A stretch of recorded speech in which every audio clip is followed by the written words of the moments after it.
ఛానల్లో ప్రతిరోజు తెలంగాణ, ఆంధ్రప్రదేశ్ కేంద్ర ప్రభుత్వ ఉద్యోగ నోటిఫికేషన్లకు సంబంధించిన ఇన్ఫర్మేషన్ని అప్లోడ్ చేయడం జరుగుతుంది.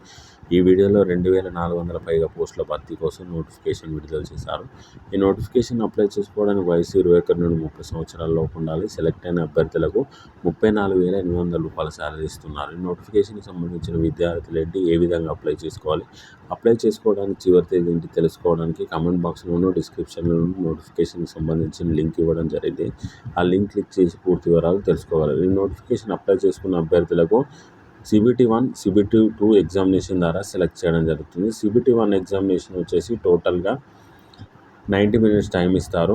100 క్వశ్చన్స్ ఉంటాయి. 100 మల్టిపుల్ చాయిస్ క్వశ్చన్స్ ఇవ్వడం జరిగింది. అందులో 100 క్వశ్చన్స్ నుండి 20 క్వశ్చన్స్ వచ్చేసి జనరల్ నాలెడ్జ్ అండ్ యాప్టిట్యూడ్కి సంబంధించి ఉంటాయి. 80 క్వశ్చన్స్ వచ్చేసి సంబంధిత సబ్జెక్ట్ సంబంధించిన సిలబస్ నుండి అడగడం జరుగుతుంది.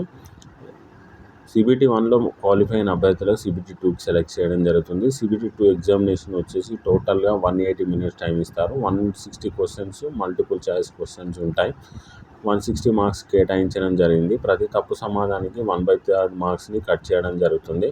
క్వశ్చన్ పేపర్ వచ్చేసి 4 సెక్షన్గా డివైడ్ చేయడం జరుగుతుంది. ప్రతి సెక్షన్కి 45 మినిట్స్ టైం ఇస్తారు. 40 క్వశ్చన్స్ ఇస్తారు.